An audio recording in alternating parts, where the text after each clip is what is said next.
आचार्य चाणक्य ने अपनी नीतियों के द्वारा ऐसी ज्ञान की बातें बताई हैं जो आज भी हमारे जीवन पर लागू होती हैं।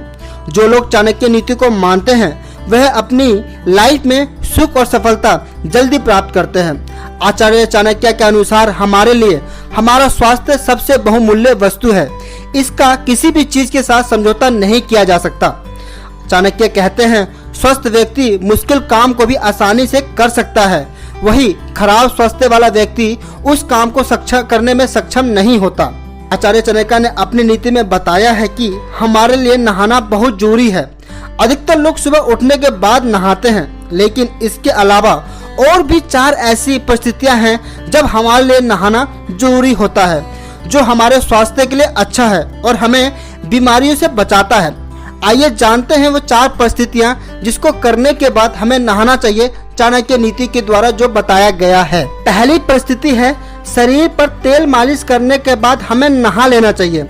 जब भी हम अपने शरीर पर तेल मालिश करते हैं तो हमारे शरीर का रक्त संचार बहुत तेजी से होने लग जाता है। ऐसे में हमारे शरीर के जो छोटे छोटे छिद्र होते हैं वो खुल जाते हैं। ये वो छिद्र होते हैं जिनसे कि हमारा पसीना बाहर आता है।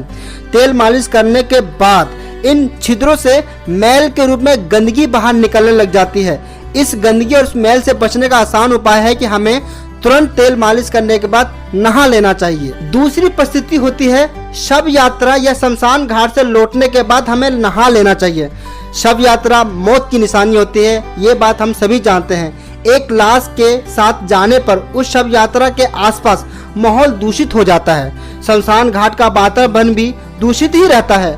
शमशान घाट में बहुत सारे कीटाणु होते हैं जो हमारे कपड़े और शरीर में चिपक जाते हैं। अगर शमशान घाट से लौटने के बाद स्नान नहीं किया गया तो वह कीटाणु हमें रोगी बना सकते हैं। ऐसे में बीमारी से बचने का एक ही तरीका है कि हमें शमशान घाट या शव यात्रा से लौटने के बाद अच्छी तरह से नहा लेना चाहिए, क्योंकि नहाने के बाद वो कीटाणु मर जाते हैं और हम पवित्र हो जाते हैं। तीसरी परिस्थिति है सेक्स करने के बाद हमें नहा लेना चाहिए।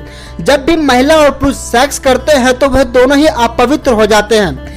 ऐसे में उनको नहाना जरूरी हो जाता है। बिना स्नान के चाहे स्त्री हो या पुरुष कोई भी पूजा पाठ नहीं कर सकता सेक्स करने के बाद। ऐसे में इसे बचने का जरूरी उपाय है कि सेक्स करने के बाद हमें नहा लेना चाहिए। चौथी परिस्थिति है बाल कटवाने के बाद हमेशा नहा लेना चाहिए। अधिकतर लोग अपने बाल हर महीने कटवाते हैं। ऐसे में आप जब भी अपने बाल कटवाएं, बाल कटवाने के बाद जरूर नहा लें। जब हम बाल कटवाते हैं तो हमारे शरीर पर हमारे छोटे छोटे बाल चिपक जाते हैं, जो एक तरह की गंदगी ही है। ऐसे में इन बालों से दूर करने का एक ही उपाय है नहाना। बाल कटवाने के बाद नहाना जरूर चाहिए। डियर फ्रेंड्स, यह थी वो 4 परिस्थितियां जिनको करने के बाद हमें नहाना जरूर चाहिए। आचार्य चाणक्य ने अपनी पूरी चाणक्य नीति में ऐसी बहुत सी बहुमूल्य बातें लिखी हैं जो हमारे जीवन में बड़ा बदलाव ला सकती है। ऐसे में आप चाणक्य नीति को अपने जीवन में लागू करें और अपने लाइफ में एक बड़ा चेंज लाएं। मैं आपका दोस्त गणेश कुमार अभी के लिए विदा लेता हूं। मिलता हूं आपसे अगले वीडियो में। तब तक के लिए जय हिंद, नमस्कार।